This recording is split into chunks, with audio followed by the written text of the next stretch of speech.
తర్వాత ఏమన్నారు చూద్దాం. ఆయన శాశ్వత కాల జ్ఞానమును నరుల హృదయమందు ఉంచి ఉన్నాడు. చూసారా ఏమన్నారు ఇక్కడ? ఆయన శాశ్వత కాల జ్ఞానమును నరుల హృదయమందు ఉంచి ఉన్నాడు. మరి నరులకి జ్ఞానాన్ని శాశ్వత కాలంగా ఉంచి ఉన్నాడు. ఆ జ్ఞానాన్ని నువ్వు ఎంతకాలం బతుకుతావో అంతకాలము కూడా జీవించడానికి జ్ఞానాన్ని దేవుడు అనుగ్రహించున్నాడు. ఆల్రెడీ ఇచ్చేశాడు. మానవులందరికీ ఉంటుంది ఎట్లా బ్రతకాలి అని వాళ్ళ యొక్క పనులు వాళ్ళు ఎత్తుక్కుంటూ ఉంటారు. దేవుడు ఇచ్చేశారు. కానీ ఇక్కడ ఏం చెప్తున్నారంటే పిల్లారా, దేవుడు చేయు క్రియలను పరిశీలనగా తెలుసుకున్నటకు ఆ జ్ఞానము చాలదు.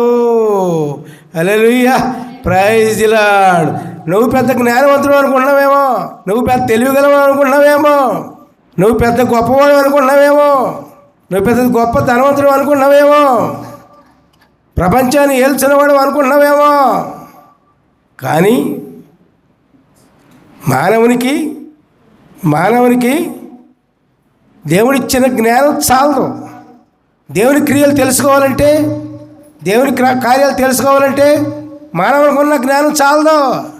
అందుకని దేవుడు ఏమంటారు తెలుసా? మానవుని నాకంటే కొంచెం తక్కువగా చేసి తిని అంటారు దేవుడు. దేవునికి స్తోత్రం. మానవుని ఎట్లా చేశారంటే దేవుడు కొంచెం తక్కువగా చేసి తిని అంటారు ఆయన. ఎందుకంటే దేవుని బిడ్డలం మనం, దేవుని నుంచి వచ్చిన వాళ్ళం. దేవుని మాట ఆయన పనిమాల సృష్టి అంతా కూడా మాటలతో చేసి, సమస్తము కూడా మాటలతో నిర్మించి, మానవుని మాత్రం ఒక మట్టిని తీసుకొని మానవునిగా తయారు చేసి దానికి ప్రాణం పోసి దేవుడు మానవుని చేశాడు. ఎందుకని?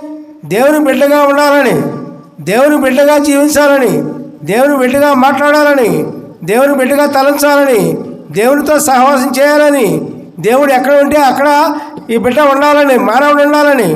మరి అది కాస్త చెడగొట్టుకున్నారు. నువ్వు చెడగొట్టుకున్నావంటే మరి నువ్వు చెడిపోవడం దేవునికి ఇష్టం లేదు. కానీ చెడగొట్టుకోవడం అనేది నీ నిర్ణయమే. నీ నిర్ణయాన్ని బట్టే దేవుడిచ్చిన భాగ్యాన్ని చెడగొట్టుకుంటున్నావు. మళ్ళీ ఆ భాగ్యం మళ్ళీ పొందాలంటే, దేవుడిచ్చిన భాగ్యాన్ని మరలా పొందాలంటే నువ్వేం చేయాలి? మరలా పశ్చాత్తాపడి నూతన సృష్టిగా మార్చబడాలి.